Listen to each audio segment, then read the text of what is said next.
It's hard for me to think about that game, Todd, as disappointing as it was.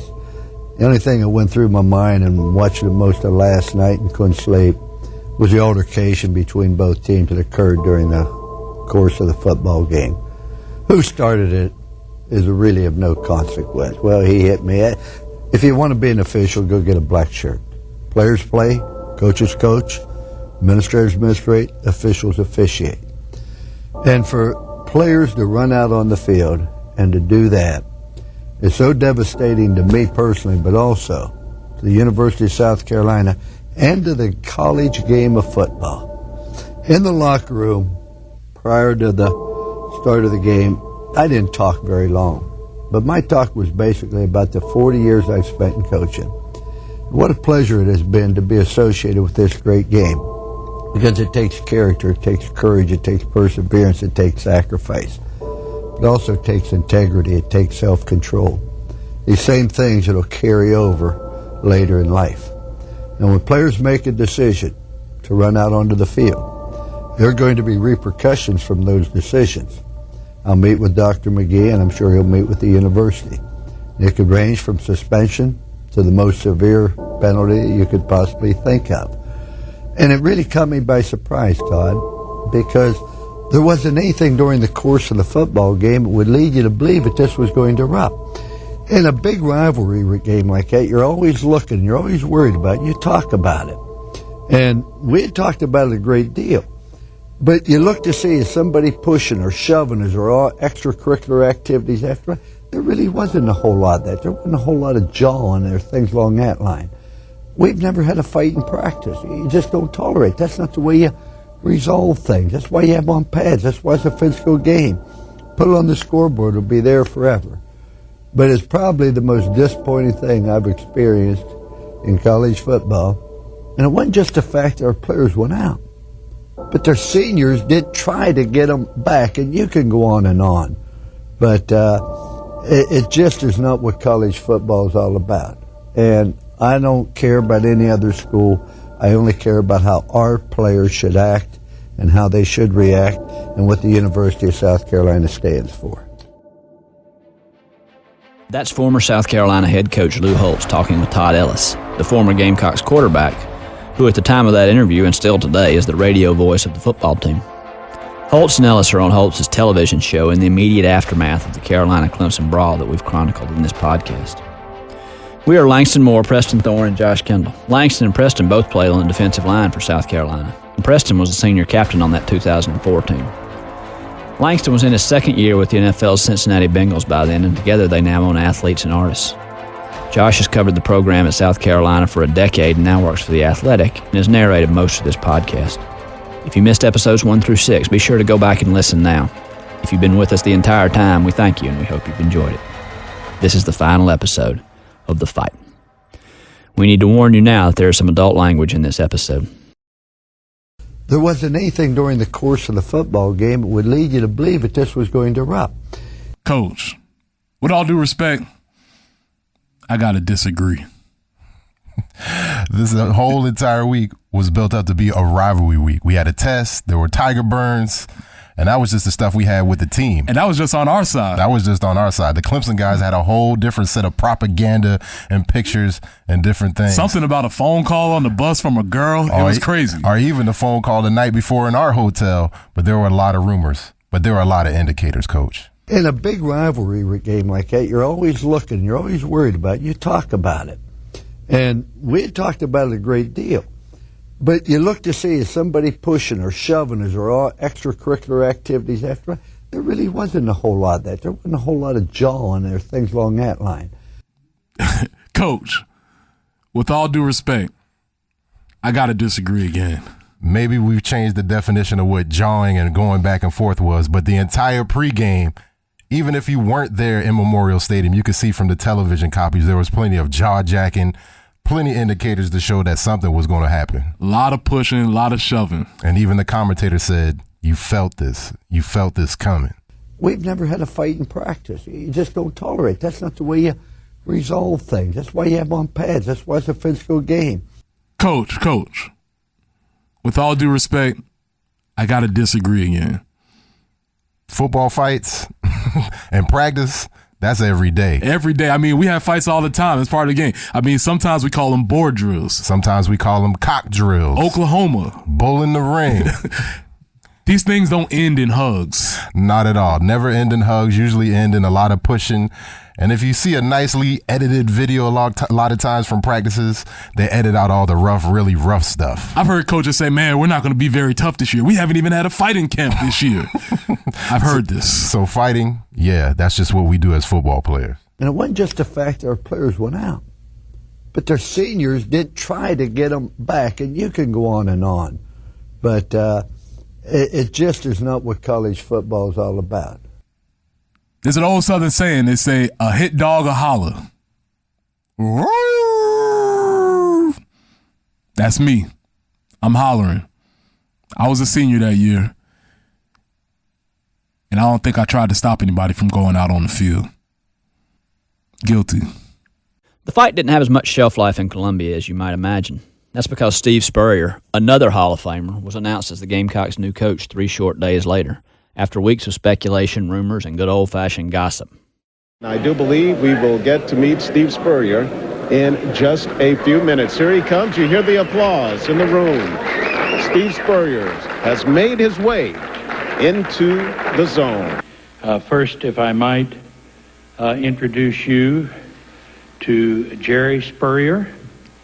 Jerry and Scotty Spurrier.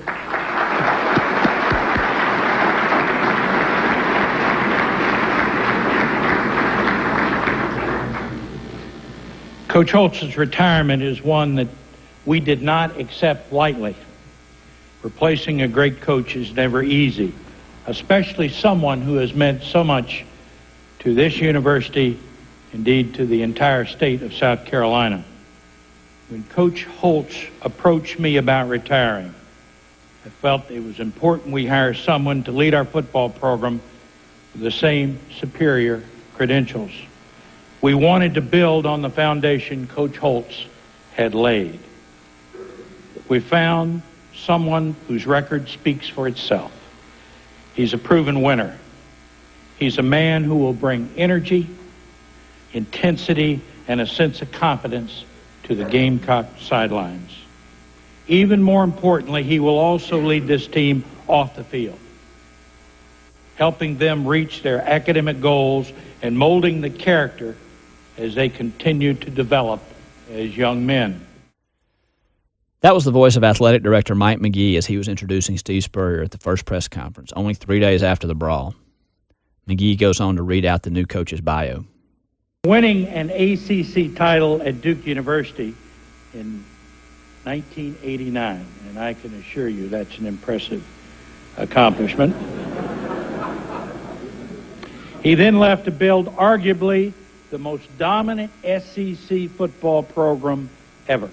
In his 12-year reign at Florida, the Gators won a national title and 7 SEC crowns, finishing in the top 10 9 times and the top 5 6 times. His success is unprecedented. A 1966 Heisman Trophy winner. He also coached a Heisman Trophy winner. 5 SEC Players of the Year. 81 All-Americans and countless other national football and academic award winners.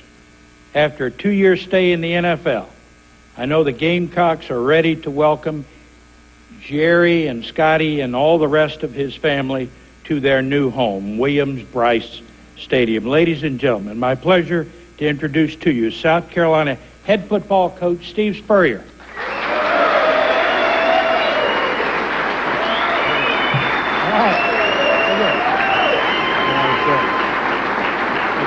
That's right, the old ball coach was coming back to the SEC. The same Steve who thanked South Carolina fans for wearing all black during the blackout in 2001 because it helped his Florida receivers see the ball better, as the Gators put up 57 unanswered points against the Gamecocks. The same guy who invented Free Shoes University and made jokes about loving to play Georgia early in the season because some of their players would be suspended. Yeah, that guy was now a Gamecock. Coach Spurrier adopted the slogan, "Why not us?" from the Boston Red Sox, who had just completed a historic playoff comeback against the New York Yankees. I know we all feel badly about the events that happened last Saturday in the game, and I feel badly that it was Coach Holt's last game that happened that way. We can't change what happened. During the last couple of weeks, I've tried to stay away from you media people best I could, but unfortunately, I guess it may have distracted the team, and I do feel badly that maybe our team didn't play the best they could in the last game. But we got to move on from that. I really am excited about being here. As I was talking to my wife, Jerry, and again, Jerry's been right beside me now for all these coaching seasons, and before I was a coach, 37 years. I was talking to her the other day, and I said, I want to coach again. She said, yeah, I know that. I said, South Carolina, I think, is the very ideal spot for me to coach. I really do. And hopefully I'll be the ideal coach for South Carolina. We're in the South. We're in the SEC. We've got a major, excellent university. We've got a stadium that we fill up all the time. We got good football players here. Coach Holtz and his staff, I think, have recruited very well. I think we're very close to competing at the top level. All of this added together, I said, I think that's where I need to go if it happens. And fortunately, Coach McGee and Dr. Sorensen invited me to come coach here. So I'm really excited about this. I really am. I know our history is not the greatest in the world as far as winning conference, but you're not going to hear me talk about that a lot. I don't think we gain anything by talking about historically what always happened. But we've got everything here. And to tell you the truth, I'd like to borrow a phrase from the Boston Red Sox. Why not us? Why not University of South Carolina Gamecocks? Some folks believed the old ball coach had ulterior motives for coming to South Carolina. The SEC coaches aren't sure Spurrier will be any more successful. While he led Florida to 122 victories, 6 SEC titles in 12 seasons at his alma mater, Spurrier won't have the broad base of recruiting that he had at Florida. At least one SEC coach believes Spurrier isn't convinced he can win at South Carolina. He's only taking a job because of the playing privileges he'll be afforded at a nearby Augusta National Golf Club. And with the possibility of becoming a member at the exclusive club, just like the vacated Coach Holtz, he's sacrificing his legacy for a green jacket, the SEC coach said. He's going to get his head beat in at South Carolina. Turns out the old ball coach wasn't just coming to get the green jacket. In his first year, he lost to Clemson, but he beat Tennessee, the old Tennessee, and his former school, Florida. Y'all beat a couple teams that did y'all beat Florida? Yeah, we beat Florida. That's my junior. We beat Florida. We beat Florida. We beat Tennessee. Beat Tennessee that year also. Tennessee, yeah, we beat Tennessee. So he came off top first year. Yeah. Man, it was big, that Florida game. You know, he had been at Florida, and I remember after that game we won. It was 45 minutes after the game, people were still in the stands crying, and I mean that was a real emotional game for him too. You know what I'm saying? Yeah. So that was his first game against Florida. The Gamecocks already had secured Spurrier before the fight, and that turned out to be a blessing for everyone in Columbia who wanted to turn the page quickly. Yeah, hi, Coach. Several times at the game Saturday, we heard Clemson fans chanting, "We want Spurrier, we want Spurrier." Do you have a response for those Tigers? You know what? I was talking to Chris, our associate AD, about that earlier, and I told him I wasn't really going to mention a whole bunch of teams we need to beat, and obviously they're one of them. You know, you had guys saying stuff like, I heard they're going to bring in Steve Spurrier. I heard.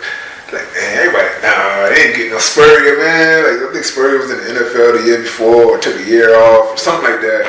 So, like, man, Spurrier, they ain't getting Spurrier. They was just talking different names. You keep hearing guys saying, I think they're bringing in Spurrier for real. I heard somebody say, I think Spurrier in the building. I already knew Coach Spurrier was coming. Phil Petty had told me weeks before. Okay. There's a lot of inside to it. There's a lot of things that led up to the last 2 years that some people know, maybe some people don't. But I already knew Spurrier was coming in. C.J. Fry, South Carolina graduate assistant coach who watched the fight from the coach's box with Phil Petty in Memorial Stadium, stayed on the coaching staff to work for Spurrier. Working for Coach Spurrier that year and seeing the difference between, two Hall of Fame coaches and just seeing the baton being passed over. South Carolina offensive lineman, two-time Super Bowl champion, and Alicia Keys lover Nashawn Goddard called the transition of going from Holtz to Spurrier like going from J-Lo to Halle Berry. Again, remember this was 2004. You know what? I think it still holds true today. Here's longtime local Columbia television anchor Rick Henry. should have been an upbeat feeling.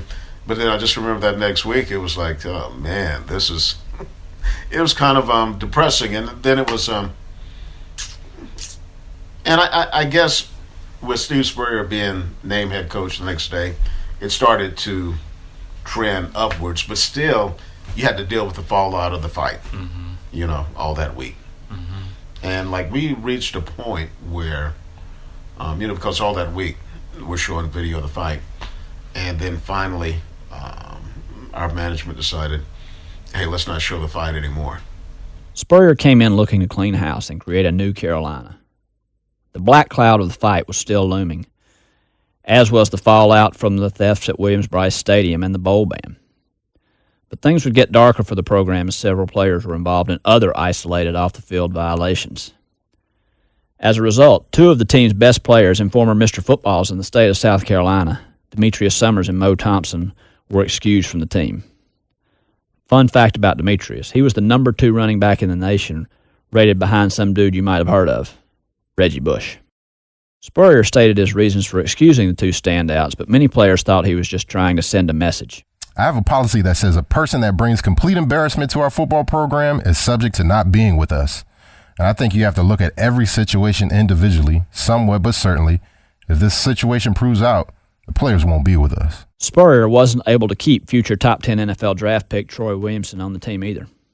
You might remember that Williamson and South Carolina assistant coach Rick Stockstill were talking about Williamson's NFL future during the brawl. Williamson's decided to go pro despite being urged by Spurrier to return. The old ball coach, never short on confidence, made Troy an offer that he hoped he wouldn't refuse.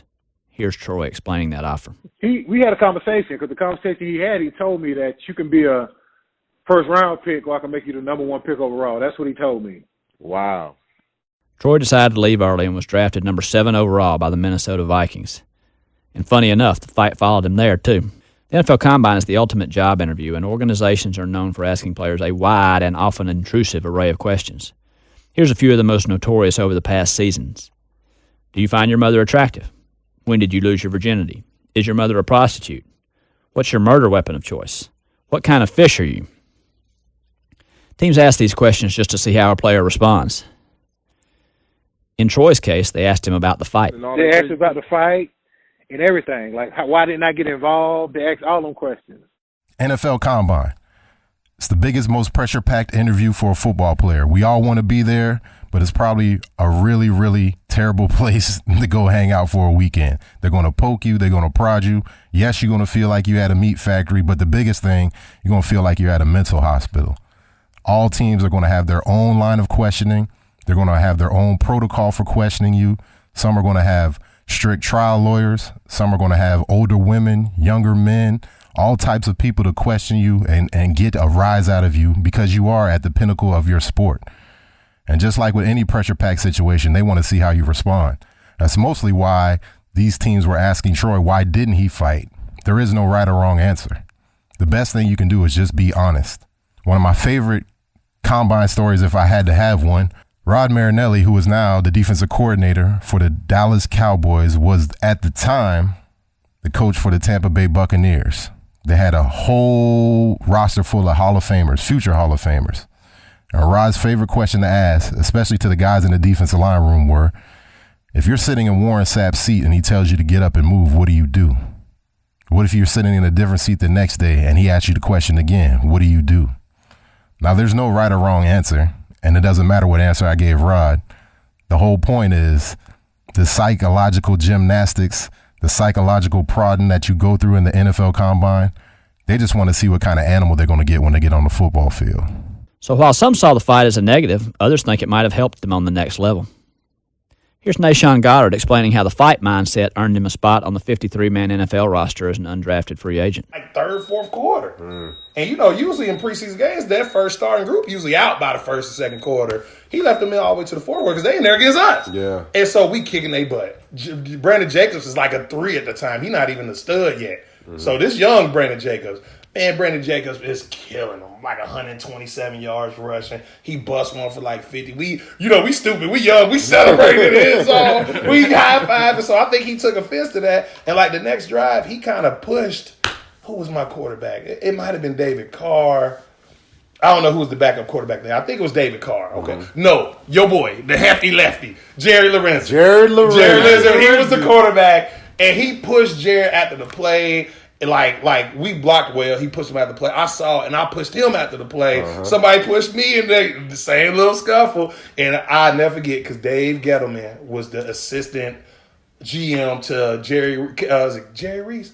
I think Jerry Reese. He was the assistant to Jerry Reese. And he came up to me after the game. Was like, "I love what you did. That's how you protect your quarterback." And I've always done that, man. And I think that's one of the things that helped me make the team that year. Man. I made the 53 out of a free agent. For two very mediocre, barely bowl-eligible teams, there was a lot of NFL talent on the field that day. There were 25-plus guys drafted. Some guys only had the proverbial cup of coffee, being camp guys or playing on practice squads. Some were first-round picks under the old CBA. If you don't know what that means, let's just say they got paid. Charlie Whitehurst, Clemson's quarterback that day, had a long, prosperous career as a quarterback, mostly a backup in the NFL.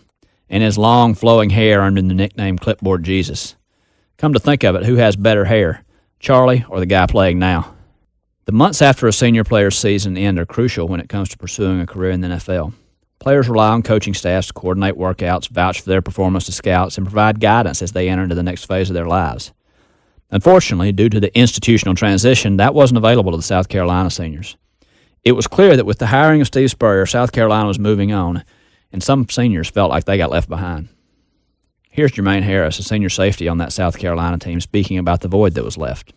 It was kind of a blind type of deal, you would usually kind of talk to your coaches to say, hey, what type of opportunities or what do you think or what would be the best move for me to prepare for this? Or, Jermaine, you got a couple of guys maybe interested, maybe you should, da-da-da. It was more so like, hey, let's get, talking to Coach Moore and myself and a couple other teammates just started working out. What also bothered me personally was just that I never had a banquet, an exiting for South Carolina. I never had an exiting. Never had closure. Never had closure because I've been to two other banquets we had at South Carolina just coming out of JUCO, and I saw how the guys were well-loved, exited the dinner. Not just that, but, their plaque, they're thanking them, just everything for all the hard work that everyone's put in, and thank you for choosing South Carolina because, us as athletes, we had a choice. If you could have went to South Carolina, you could have went to some other school as well, but you chose that school. So for me, my last year, my exiting out of South Carolina, was that game. That was it. Yeah. There was nothing else that I was able to, I don't even have have most of the guys have their senior picture. I never got my senior picture with my family. On the other hand, here's Clemson senior receiver Arise Curry telling a story about his receiver coach, who extended a helping hand during his transition. I was still pursuing trying to get back in the league. We went up to Clemson that same year that, Coach Bowden, he was on his way out for Clemson's Pro Day. I was going to work out Clemson's Pro Day that year, so I crashed at Coach Swinney's spot. He was always like, we always had that type of relationship. He let my uncle and myself stay there. We woke up the next morning, had breakfast with his Miss Kath and the boys and whatever. He had, of course, before he headed out, he was having a conversation. We was talking about how all that was going down. My uncle specifically told him that he was going to be Clemson's head coach, next head coach. What's been interesting during our research and talking with Clemson players was how little of a role Coach Tommy Bowden played in their day-to-day lives. For USC, Lou Holtz was everything. His presence was always felt, looming, motivating, some say manipulating, but it seemed like Bowden was just there to some Clemson players. Though most of the Clemson players mentioned Bowden in passing, there was one guy that kept being brought up, William Christopher Swinney. It fits. If it fits, I must sit.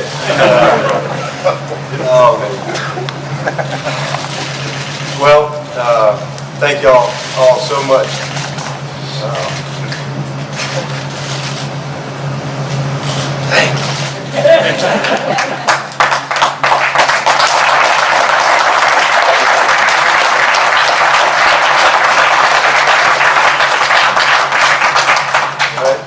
As I told the team, I don't usually get emotional very much.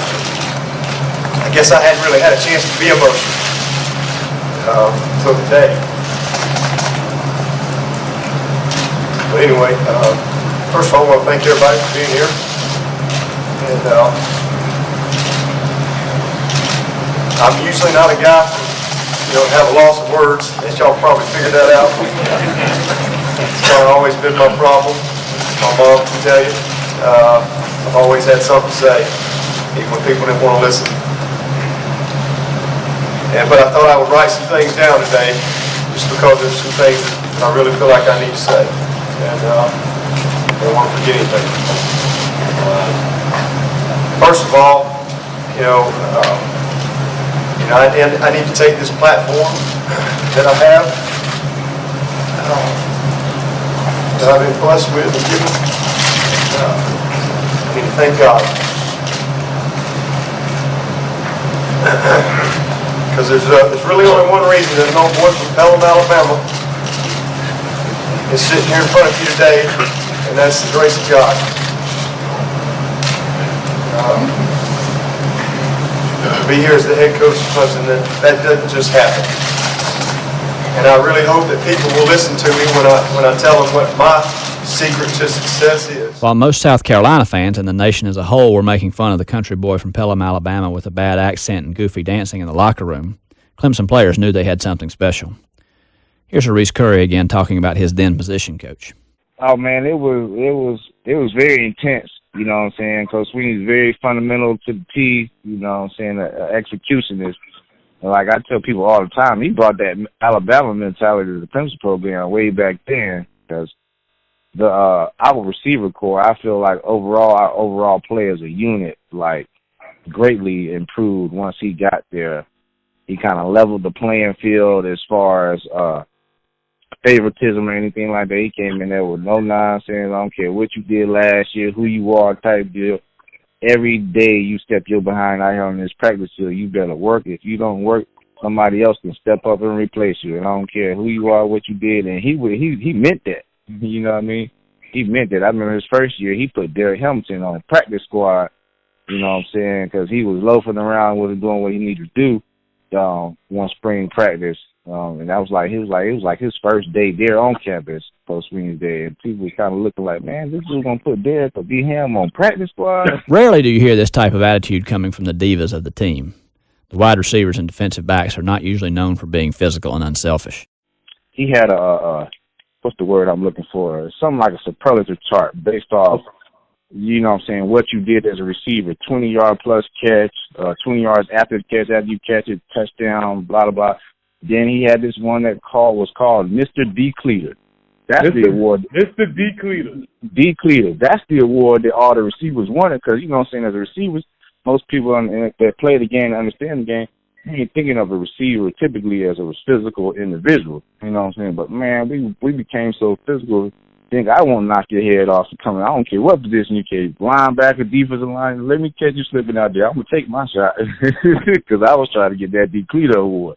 Here's Curry talking about how Coach Swinney brought out the best in everyone, and it foreshadows what the culture of the Clemson program is now. That set the tone for not only him, but all the other players, the receivers as well, too. Okay, so everybody, you know what I'm saying, if I come out here and work my behind off, I can test that field, or I can start. So that increased everybody's, you know what I'm saying, ability, and that made the unit overall as better as a whole. Because we knew that you had that opportunity or that ability that you, and if he don't bring his A game today, I can take his position and his position today for this game. And when nobody trying to lose you know what I'm saying, ain't nothing wrong with a little healthy competition. When nobody trying to lose their spot. It's like, if you want my spot, you're going to have to take it. Dabo Swinney is not a secret anymore. He has led the Clemson program to national prominence, including 2 national championships and multiple ACC championships. So many that the ACC title could now be known as another Clemson championship. Meanwhile, South Carolina had one legendary coach at the helm and a future legendary coach waiting quietly in the wings. The fight in 2004 gave both teams a black eye, but it also gave both universities their all-time winningest coaches to date. We'll have a friendly one this year. They're going to be able to fight. That was Steve Spurrier talking to Tommy Bowden, and in case you didn't hear or can't quite understand the Tennessee accent, the ball coach says, we're going to have a friendly one this year, won't be no fighting. You ever get into a playground fight and were forced to apologize to another person even though you really weren't sorry? Well, imagine that times 200.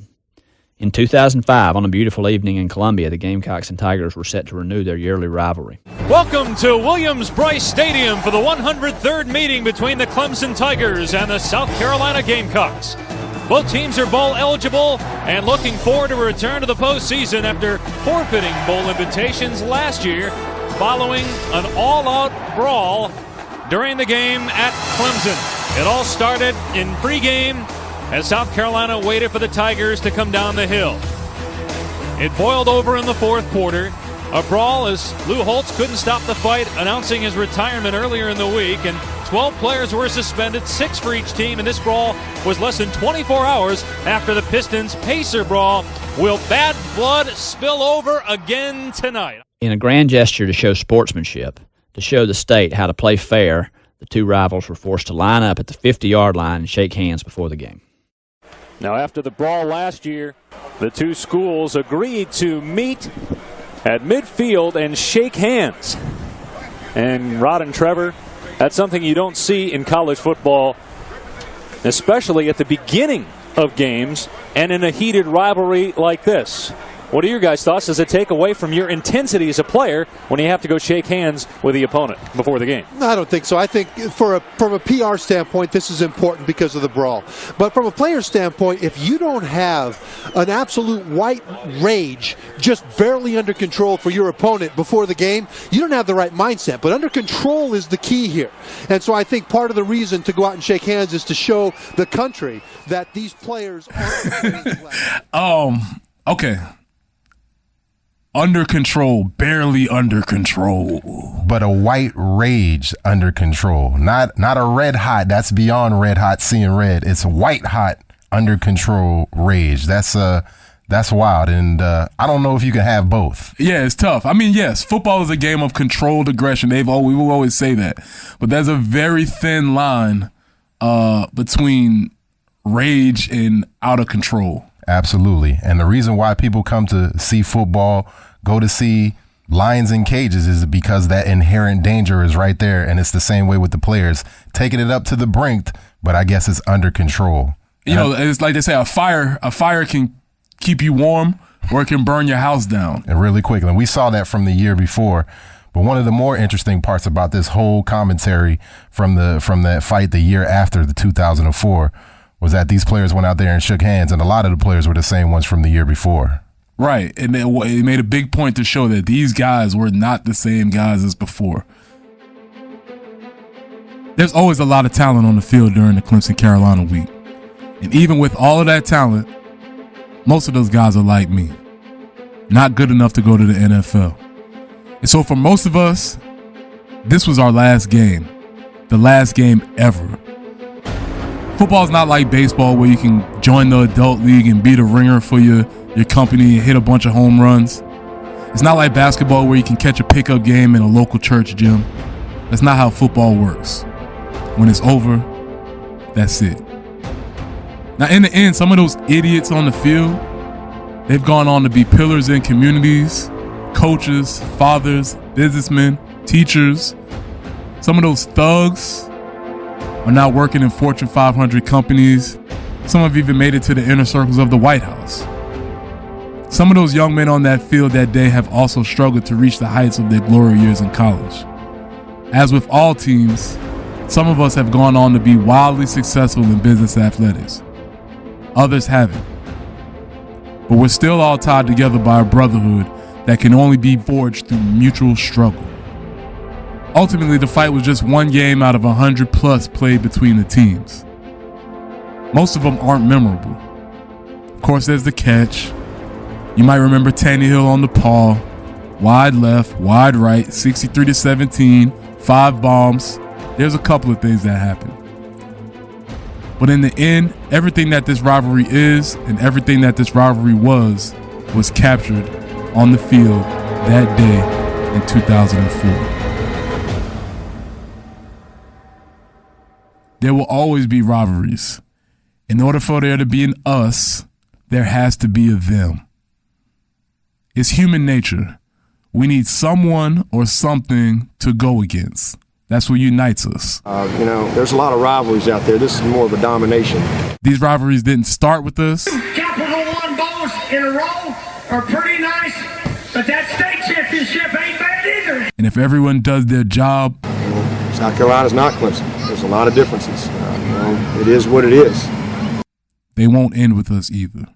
Thing to do isn't to punch them, isn't to talk to them. There's only one way you get respect, and that's by looking somebody in the eye for 60 minutes. Go out there, hitch up your trousers and say, hey, baby, here I am now. Let me see you run through me now. Let me see you show some disrespect for me with a nose on your nose. Let me see what you think of me now that my face is to you. We talk about respect. We're talking about respect around the country. There's one thing that we want more than anything else, and that's respect.